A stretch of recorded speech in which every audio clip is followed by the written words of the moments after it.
నమస్తే. Welcome to my channel Vedageetha. ఓం శ్రీకృష్ణ పరబ్రహ్మణే నమః. ఈరోజు శ్రీ భగవద్గీత 6వ అధ్యాయము ఆత్మ సంయమ యోగము 33వ భాగం. యతో యతో నిశ్చరతి మనశ్చంచలమస్థిరం తతస్తతో నియమ్యైతాదాత్మన్యేవ వశం నయేత్.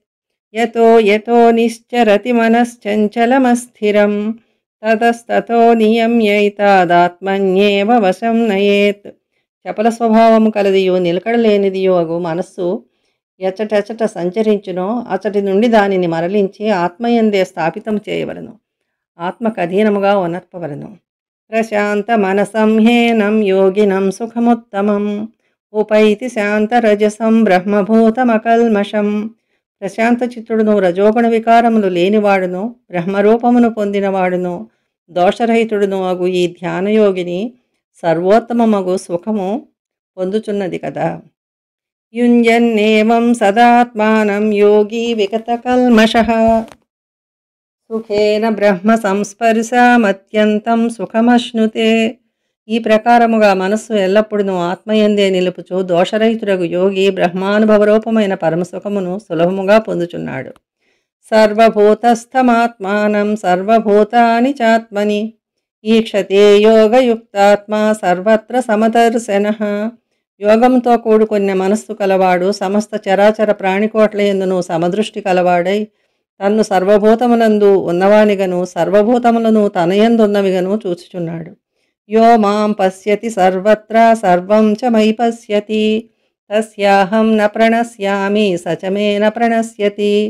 ఎవడు సమస్త భూతములందును నన్ను చూచుచున్నాడో మరియు నా యందు సమస్త భూతములను కాంచుచున్నాడో అట్టివానికి నేను కనపడకపోను, నాకు అతడును కనపడకపోడు.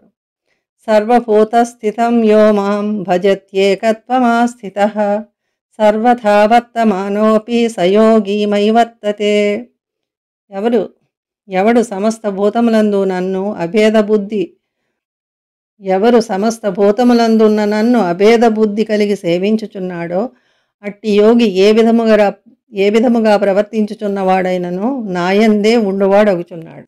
ఆత్మౌపమ్యేన సర్వత్ర సమం పశ్యతి యోర్జున సుఖం వా యది వా దుఃఖం సయోగి పరమో మతః.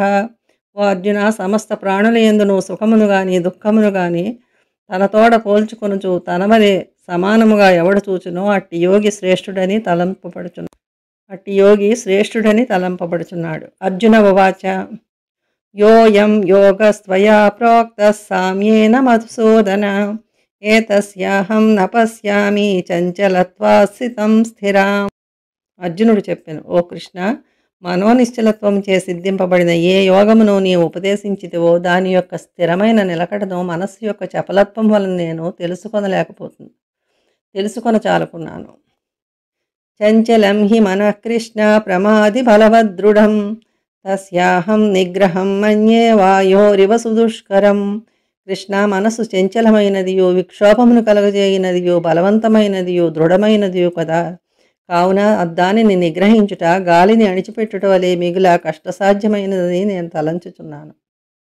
మరో వీడియోతో మళ్ళీ కలుద్దాం. Thank you.